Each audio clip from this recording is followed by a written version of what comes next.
Hey gang, what's up? Welcome back here to another edition of Intuitive Angling, and thanks a lot for making some time to check today's video out. Always very grateful for that.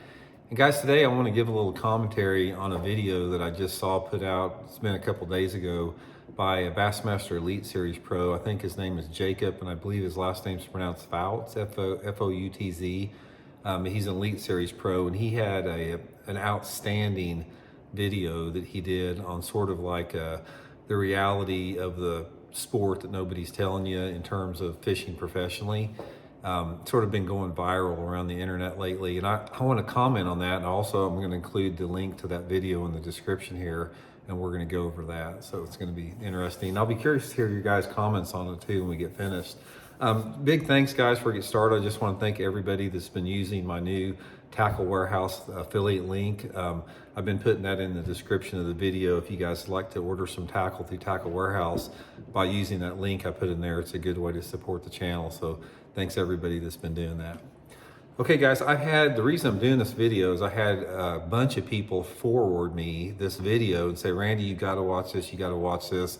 This is outstanding, unbelievable. And so I watched it finally this morning. And again, Elite Series Pro, I believe his name is Jacob Foutz. He was talking about the reality of fishing the Bassmaster Elite Series, basically talking about how it's a money pit and how there's a misconception within the industry of what bass fishing on a tour level is like, and it's nothing like that. I have talked about this a lot in past videos, and I wanted to comment on this because it's very timely and it needs to be talked about, simply because we have got so many people out there like Jacob that are in that same position that it needs to be addressed. There's an element of that does not get talked about enough. Now, what we're talking about here is the fact that tournament fishing is a money pit. It is. I mean, unless you're in the 5%, the upper 5% of the sport, it is a terrible business move or business investment to become a tournament fisherman. If you want to get into a profession that is a liability and not an asset, and it's going to cost you a ton of money and a ton of stress and anxiety, then get into professional fishing. I can say that, and I've earned the right to say that because I've done it for 35 years. Obviously, given on the flip side of that, you know, it's something, if you're passionate and you have the desire for it, then that's another story. But what I wanted to do is I wanted to expand on what Jacob was talking about in this particular video that people need to know more about of. And that's the fact that people have this misconception when you make it to the tour level and you make it to the Elite Series that you're going to have your door being knocked down on by sponsors and it's the gravy train and you've made it. He makes it very clear, which is true, that it's not. It's like when he made the Elite Series, he was basically saying, I didn't get anything out of it. He goes, I got a pat on my back when I went across the stage, but he goes, I never had sponsors calling me wanting to sponsor me. He goes, and he's talking about how many hundreds of thousands of dollars that it costs to fish the circuit, and the fact that I think he said that he's only making like $7,000 a year from sponsors. So from that standpoint, let's talk a little bit about the reality of what tournament fishing is and what you can expect. Now, the reason I want to address this in correlation with the video I saw from Jacob is the fact that I do not want to see a bunch of people out there throw their financial well-being down the tube to chase this dream of professional fishing that does not exist like it did before. We have completely entered a different realm in professional fishing. Back when I was at the top of my game, back in the late 90s and early 2000s, this was the golden years to make money from being a tournament angler. The entry fees were relatively low.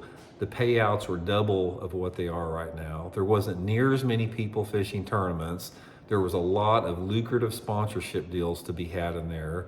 You could make a good living fishing tournaments, even if you weren't in that top 5%. If you were in the top 50%, you know, you could make a good living. There was a lot of opportunities out there in the endemic and the non-endemic field, both as far as sponsorship goes.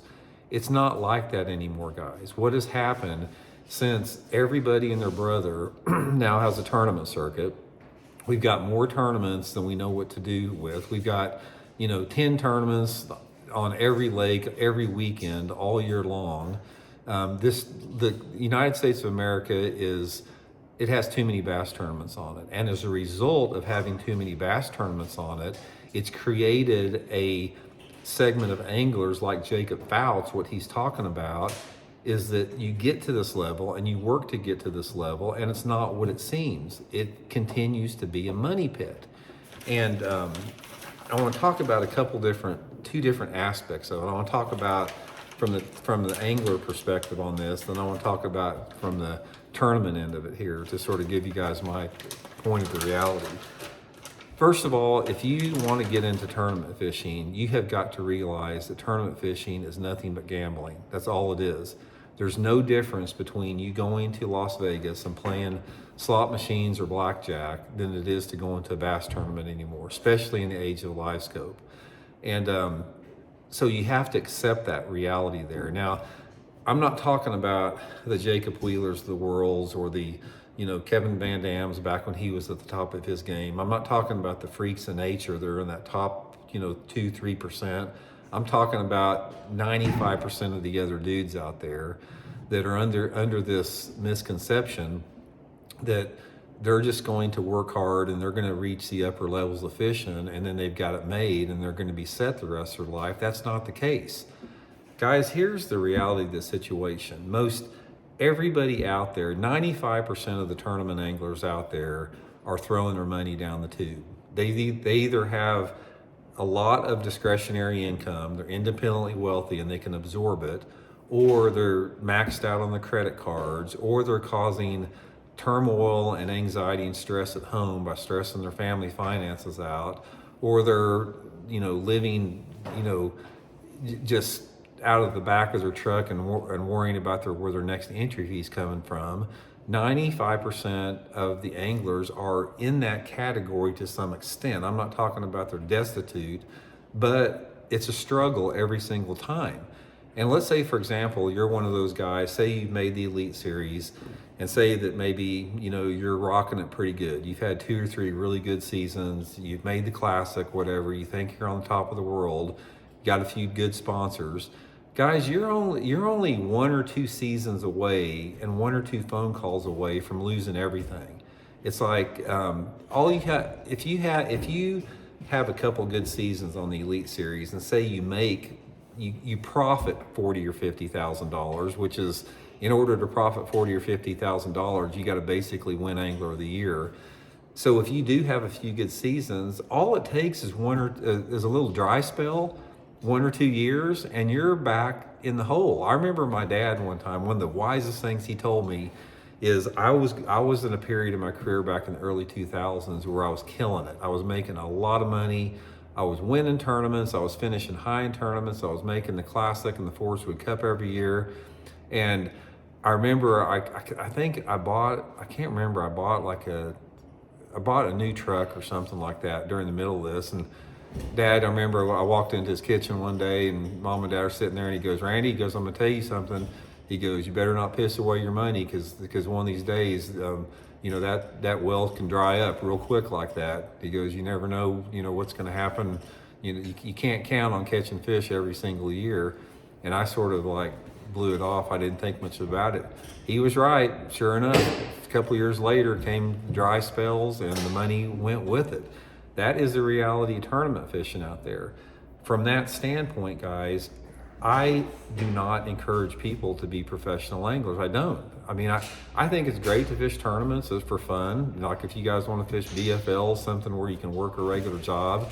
I do not encourage anyone to be a professional angler. It is an extremely stressful profession. It's a money pit. And if it's not a money pit now, it will become a money pit, because what happens is you can have a period of 4, 5, 6 years where you're at the top of your game and you're making a lot of money. As you get older, your performance is going to go downhill, and that money flow is going to dry up as well, and you're going to eventually have some type of a financial pinch. Even if you're fairly successful in the sport, you can be successful in professional fishing on paper. yet your bank account doesn't have anything in it. So from that standpoint, I do not encourage people to fish professionally.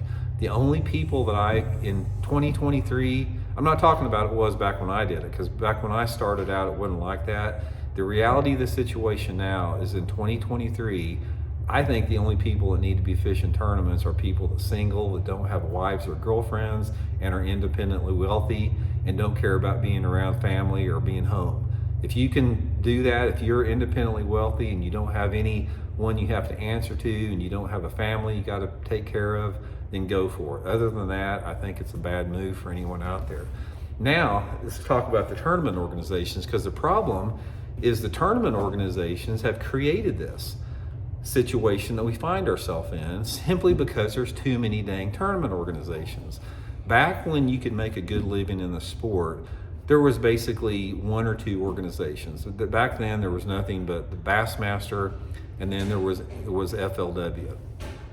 In reality, what happened is when FLW came on the scene, they did interject a lot of non-endemic interest in the sport, which made the sport flourish for a small time frame, for about 5 years, and then all that dried up. Every bit of that went away. I was privy to that. I was right in the middle of that opportunistic time when I was with Fujifilm through FLW, when all that stuff went away and it dried up.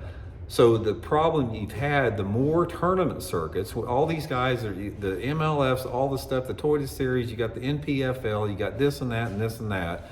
The more tournament organizations that pop up, the harder it is for people like the Jacob Foutses of the world to make a living in the sport. And in a perfect world, we need one tournament organization. In my opinion, like I said, this is just an opinion, the only thing we need is the Bassmaster tournament circuit with the Bassmaster Classic. Ever since we've gotten away from that, where the Classic and Bassmaster was not the go-to, looked upon standard of the sport has went down the tubes. You can't imagine if you had another competing organization against the Super Bowl or the World Series. It would dilute and it would water down everything, and that's what has happened with professional fishing. The advent of more tournament organizations, the more tournaments, has watered down everything about professional fishing and made it more difficult than ever for anyone to make a living in pro fishing. Right now, in 2023, it is almost impossible to make a living as a professional angler unless you have some type of secondary revenue streams. It wasn't always like that. From about the late 80s until the late 90s, early 2000s, you didn't have to have any other revenue stream. You could be a straight, hardcore professional bass angler and make enough money off of winnings and tournament sponsorships to make a good living. Those days are gone, guys. Those days are gone. After 2008, when we had the stock market crash and the industry cut back everything, they realized they didn't have to come back to what it was before, because people were willing to do what they did through the cut. So it never did recuperate to that level, making it more impossible than ever to make a living, through tournament fishing, unless you're in that upper 2 to 3% of the sport, which most people aren't. And just like Jacob Fout said in the video, it's all about social media, and it is. I mean, social media. Elijah's over there playing the garage. That scared me to death. But anyway, the thing that has changed more than anything else in professional angling right now is professional anglers are simply not that valuable to companies anymore. If you're an endemic or a non-endemic company, and you say you've got two people to look from, say you've got one person here that is a hammer. He goes out, he fishes, wins, one or two tournaments a year. Maybe he's won the Bassmasters Classic or whatever, and doesn't have a whole lot of social media interaction, or maybe he's got a moderate amount. And then you got a 30-year-old YouTuber over here that has got 200,000 YouTube subscribers, and he's got 1.5 million watch hours every month, has never fished a tournament in his life. This YouTuber is going to sell 10 times the amount of product for a company than the hammer over here that's winning tournaments. That's the reality of the situation. social media and the way that it has evolved has completely eliminated the need or the value of tournament anglers for endemic and non-endemic companies when it talks about exposing products. Now, yeah, pros can lend some legitimacy to certain products out there, but that's short-lived because pros cannot maintain that consistency of performance. Any pro out there that is setting the world on fire, they're just 1 or 2 seasons away from losing that. You cannot sustain that. You can't sustain performance in today's world of professional fishing with live scope and forward-facing technology. You simply can't do it. Maybe you could 30 years ago before that, but with the way technology has evolved in there, it simply has opened up the field to dilute itself as far as the competitor standing out. And that's one of the downfalls about forward-facing sonar, is it allows people that don't have very many bass fishing skills to win tournaments just based upon the technology aspect of it. So anyway, guys, I think it's a good read. If you guys want to go back and watch that video from Jacob Fouts, I'll put the link in the description there. I think he says a lot of things that need to be said more. And the reason that I say this, because I don't want to like knock down anybody's dream. If you want to be a professional fisherman, I'm not here to take your dream away. I am here to save you from suffering and saving you from hardship, saving you from getting divorced, saving you from losing all the money that you've ever made in your whole life. Because I can promise you, if you decide to be a professional bass angler at the tour level and you make a commitment to that, the only way that you can compete and the only way that you can sustain yourself as a professional angler outside any other avenue is by spending all of your time fishing, all of your time thinking about fishing, all your time working on fishing tackle, sacrificing everything around you for fishing. That's the only way you'll make it. And if you do that, you're going to lose your family, you're going to lose your wife, you're going to lose contact that you have with any type of a home environment out there, friends, family, they're going to be thrown to the wayside out there. So you have to be very careful for for wishing what you ask for, because it's not what it seems. And Jacob Fouts, when he did that video, he illustrated that perfectly out there. So anyway, I just wanted to set that out there. Like I said, I have seen, let me put it this way, when you're talking about people, living their dream over here versus people, being happy in life, I have seen more people's lives ruined and becoming unhappy through professional fishing far more than I have people that lives have been benefited and made better by professional fishing. That is the reality of it. And you need to know that going into it. And if you don't know that, and if you don't face the reality, then it doesn't do anybody any good, because you're going to get there and then you're going to be like Jacob Fouts was in the video, thinking that like, this is just not what it's meant to be. I'm just like, I'm going to have to quit because I can't afford it. I can't get any sponsors. I've worked my butt off for 20 years to get to the pro level, and when I get here, it's not what it seems. People need to know that, man. We don't need to be, hiding our head in the sand and, denying the reality of that. So, anyway, guys, watch the video. Just wanted to throw it out there. Let me know what you guys think about it, and we'll talk later. See you.